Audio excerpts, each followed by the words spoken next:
I'm an 18-year-old girl, and for most of my life, I thought my family was solid. It was just me, my mom 46, and my dad 48. Sure, we had our ups and downs like any family, but we always seemed close, or so I thought. Things started falling apart a couple of years ago when I was 16. My parents' marriage was already under strain, mostly because of financial problems. My dad had lost his job, and the stress of bills piling up turned into constant arguments. At first, they tried to shield me from it, but it wasn't long before every dinner turned into a shouting match. When they announced they were divorcing, I wasn't exactly shocked, but it still hit me hard. My dad moved out almost immediately, and for a while it was just me and my mom. I tried to keep things normal, but the atmosphere was heavy. It wasn't long before my mom started dating again. Within a year, she remarried. Her new husband, Rick, came with a 17-year-old daughter named Jessica.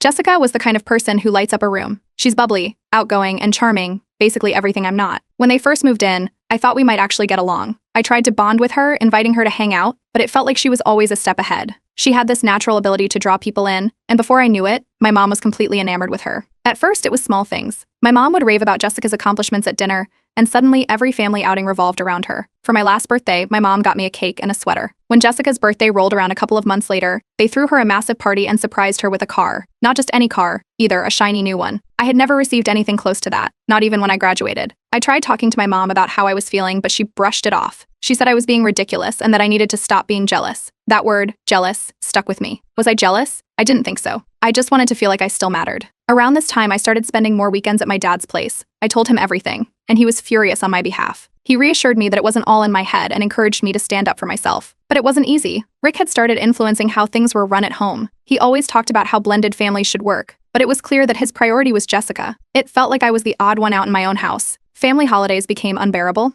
Jessica was always the center of attention, while I was more of an afterthought. One Christmas, my mom canceled a vacation we had been planning for years, saying we couldn't afford it. Later, I found out the money had gone to fund Jessica's extracurricular activities. It was another slap in the face. Jessica, for her part, wasn't exactly innocent. She had a knack for manipulating situations to her advantage. Anytime there was tension, she'd play the victim, making it seem like I was the problem. I started keeping my distance, but that only made things worse. The more I pulled away, the more my mom seemed to cling to her. The breaking point came one evening when I overheard my mom talking to Rick. She was laughing and said something along the lines of, "I'm just so lucky to finally have the daughter I always wanted." I can't even describe what it felt like to hear that. I didn't confront her right away. I just went to my room, packed a bag, and called my dad. By the end of the week, I had officially moved in with him. Looking back, I think that was the moment everything changed. It wasn't just about Jessica anymore. It was about realizing that my mom didn't see me as a priority. Moving out was my way of taking control, but I knew it was just the beginning of a much bigger battle. Update 1. Edia. When I moved in with my dad, it felt like stepping into a whole new world. He didn't just welcome me with open arms, he made it clear that his home was now my home. He helped set up my room,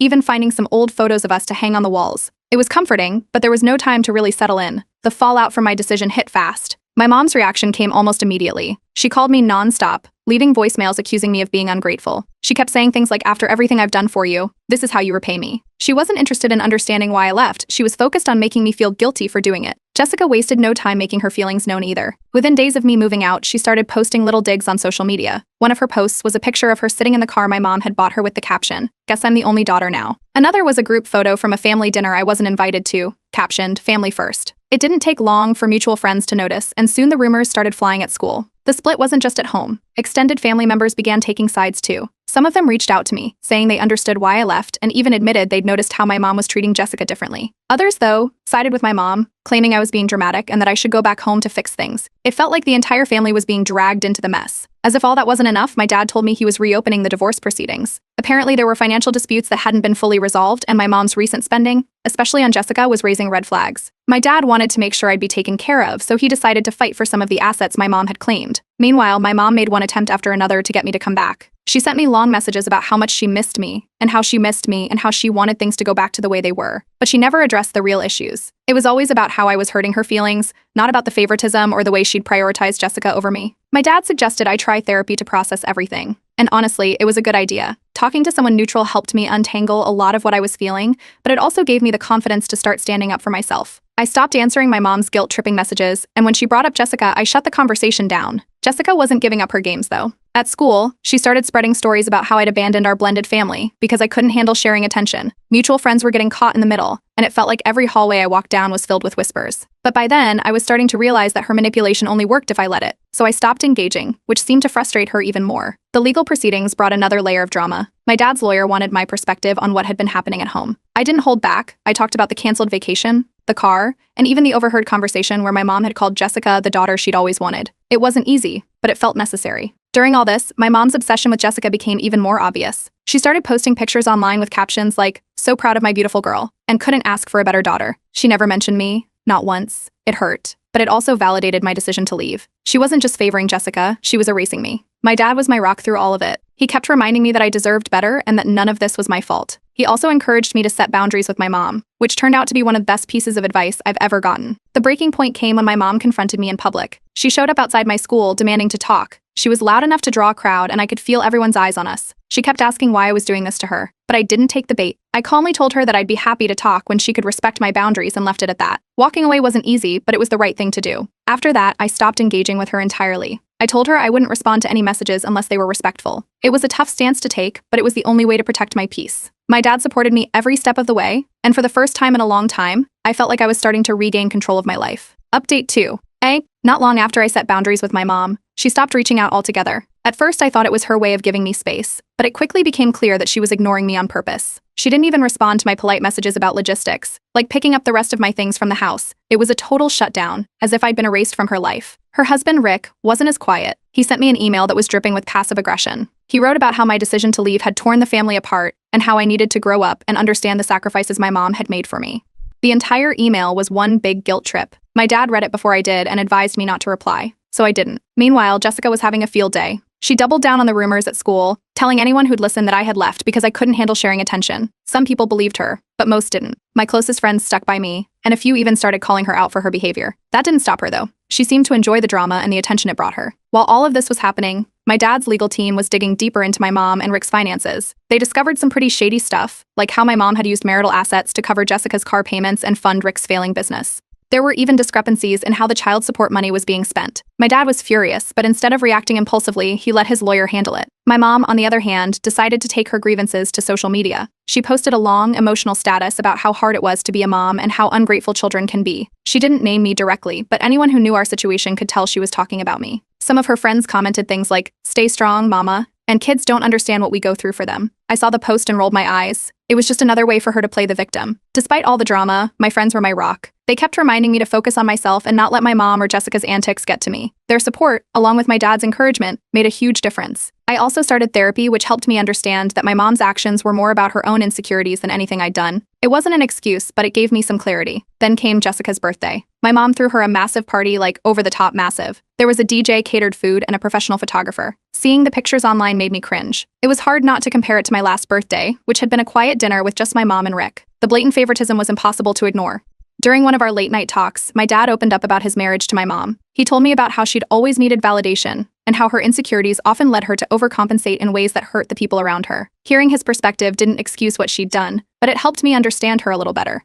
At school, Jessica's mask started to slip. During a conversation with some mutual acquaintances, she let it slip that she enjoyed being the favorite because it gave her power in the family. Someone recorded it, and the clip made its way around. It didn't completely turn people against her, but it definitely made her look bad. Around this time, I got a part-time job at a local bookstore. It wasn't glamorous, but it gave me a sense of independence I hadn't felt in a long time. Earning my own money felt empowering, and it kept me busy enough to avoid dwelling on the family drama. The extended family wasn't staying quiet either. One of my aunts, who had been mostly neutral up to this point, finally confronted my mom. She told her she needed to take a hard look at how she was treating me. My mom didn't take it well. According to my aunt, she doubled down, insisting that I was the problem. My mom's desperation hit a new low when she tried to bribe me with expensive gifts. She sent a package to my dad's house with a designer bag and a note saying she missed me. I sent the package back unopened. My dad told me he was proud of me for standing my ground. The legal case was the tipping point. My dad's lawyer presented the evidence of financial misuse and the court ruled in my dad's favor. He got more control over the remaining assets, and my mom was ordered to pay back some of the money she had misused. It wasn't a complete victory, but it was a step in the right direction. Through it all, I stayed firm in my boundaries. My mom's attempts to manipulate or guilt me didn't work anymore. I wasn't looking for her approval or trying to change her mind. For the first time in years, I felt like I was finally free to focus on myself and my future.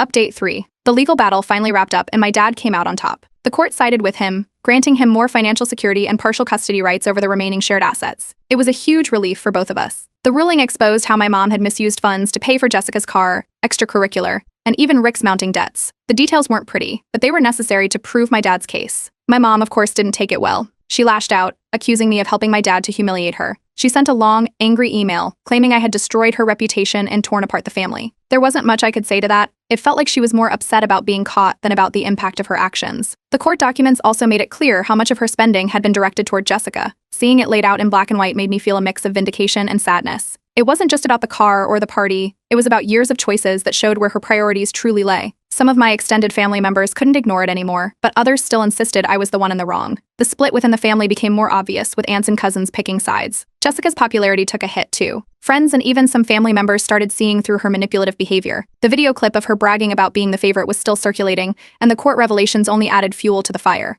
People who once saw her as charming were now keeping their distance. She didn't handle it well and it started to show. One of my aunts, who had stayed neutral during most of the drama, reached out to me. She shared her own stories about my mom's favoritism and how it had affected their relationship growing up. Hearing her perspective made me realize that this wasn't just about me. My mom's patterns had been hurting people long before Jessica and I were in the picture. With my dad's constant encouragement and the support of my friends, I started to rebuild. My network felt stronger than ever. I leaned on my friends when things got tough, and they were always there to remind me that I was making the right choices for myself. I also kept busy with work at the bookstore and picked up some new hobbies, like painting. Therapy helped too. Slowly but surely, I began to let go of the guilt I'd been carrying since I left my mom's house. Things weren't quiet on her end, though. She sent me an email with an ultimatum: apologize and move back home, or she'd write me out of her life. It was her final play to regain control, but it backfired. I didn't respond, choosing instead to focus on maintaining my boundaries. My dad was proud of me for standing firm, and that was all the validation I needed. Jessica tried to stir up drama at school, cornering me in the hallway one day to accuse me of ruining their family. She was loud enough to draw attention, but instead of making me look bad, her meltdown backfired. A couple of classmates even stepped in to defend me, telling her to leave me alone. Watching her storm off was surreal. She was finally starting to face the consequences of her actions. Meanwhile, Rick's financial troubles were catching up to him. His business was failing, and creditors were closing in. My mom's household was under a lot of strain, but I didn't feel sorry for them. They had made their choices, and now they were facing the fallout. My dad kept me grounded through it all. He reminded me that I had a bright future ahead and encouraged me to focus on my education and goals rather than getting dragged back into the drama. His unwavering support gave me the confidence to take on leadership roles at school and at work. I started running a book club at the store and joined the student council. For the first time in a long time, I felt like I was thriving. When my birthday rolled around, my dad and my friends threw me a quiet celebration. It was small, just a homemade cake, a few thoughtful gifts, and lots of laughter, but it meant everything to me. Sitting there with the people who truly cared about me, I couldn't help but reflect on how far I'd come. I wasn't the same person who had packed a bag and left my mom's house in tears. I was stronger, more independent, and finally at peace with my decision. The road ahead still felt uncertain, but for the first time, I wasn't afraid. I knew I had the support I needed to keep moving forward, and that was enough. Update 4. A few weeks after my birthday, I got an unexpected email from my mom. She invited me to a family dinner, saying she wanted to make amends. The wording was vague, but the invitation caught me off guard. My dad was immediately skeptical. He warned me to be careful, suspecting there might be ulterior motives behind her sudden change of heart. I agreed, but I figured I should go, if nothing else, to see if she was serious about repairing things. The dinner was at their house, the same one I had left months earlier. Walking in, it felt strange to see how little had changed. Jessica was already there, perched at the table with a smug smile like she was waiting for the show to begin. Rick greeted me stiffly, and my mom seemed overly cheerful, almost forced. The tension was palpable from the start. We sat down, and the conversation quickly took a turn. My mom started talking about how much she missed having me around and how hard it had been for her since I moved out. Rick chimed in with a speech about the importance of family and how I needed to let go of the past for the sake of everyone's happiness. It was clear they were trying to guilt-trip me, and Jessica was sitting there soaking it all in. When the conversation shifted to Jessica, my mom couldn't stop praising her. She talked about Jessica's school achievements, her upcoming plans, and even hinted that they were considering another special surprise for her. It felt like a replay of everything that had driven me away in the first place. I decided to cut through the noise and calmly laid out my boundaries. I told them I wasn't there to argue, but I wouldn't tolerate manipulation or favoritism anymore. My mom looked taken aback, and Jessica's smug expression faded. She interrupted, accusing me of trying to steal my mom's affection and ruining their family dynamic. Her outburst was loud enough to echo through the house. Rick tried to jump in, lecturing me about family values and the importance of forgiving and forgetting. I stayed calm and pointed out that he wasn't exactly the best example, given the financial mess he had contributed to during the divorce. That shut him up quickly. My mom tried to smooth things over by offering what I could only describe as a half-hearted apology. She said she was sorry if I felt neglected but refused to acknowledge Jessica's role in any of it. It was like she couldn't even see what had been happening right in front of her. I decided I'd had enough. I stood up and told them I was leaving. My mom started to protest, but I wasn't going to sit there and let them turn this dinner into another circus. I left without looking back, feeling more certain than ever that I'd made the right choice to move out. The aftermath was immediate. My mom bombarded me with angry messages, blaming me for the tension and accusing me of being ungrateful yet again. I didn't reply. A few days later, I started hearing from mutual acquaintances about what had gone down. Apparently, Jessica's meltdown at the dinner had spread through our school and community. People were finally starting to see her for who she really was, and the backlash was not pretty. Surprisingly, the fallout brought me closer to some of my cousins. A few reached out, sharing their own experiences of feeling sidelined by my mom and Jessica. Hearing their stories made me realize I wasn't as alone as I'd thought. We started talking more, and it felt good to have that kind of support from family members who understood where I was coming from. My friends and dad were also there for me, as they always had been. They reminded me how proud they were of me for standing up for myself, even when it wasn't easy. Their encouragement helped me shake off the negativity and refocus on the things that truly mattered. My mom's next move was to scrub me from her social media. She removed every picture, every mention of me like I didn't exist. It stung, but it also made it clear that she wasn't ready to change. She was still clinging to her version of events, where I was the villain and Jessica was the golden child. My dad, on the other hand, made a point to remind me how far I'd come. He told me how proud he was of my growth and resilience, and how he knew I had a bright future ahead of me. His words stuck with me, giving me the strength to keep moving forward. That dinner marked a turning point for me. I realized I didn't need my mom's approval to feel whole. I had my dad, my friends, and now a few cousins who had my back. For the first time in a long time, I felt truly independent. I wasn't just surviving, I was thriving. And I knew that no matter what came next, I'd be ready. Update 5. After the chaotic dinner, my mom went completely silent. No calls, no emails, nothing. It was almost eerie. For the first time in months, there wasn't a single message blaming me for something or trying to guilt me into coming back. It felt like she had given up, but the calm was unsettling. Jessica's life wasn't going much better. Her manipulative nature had finally caught up with her. Friends at school stopped talking to her, and even some of her biggest supporters among the extended family distanced themselves. The stories about her behavior at the dinner had spread, and her reputation was in shambles. For someone who thrived on attention, the isolation must have been unbearable, but I wasn't going to let her drag me back into her drama.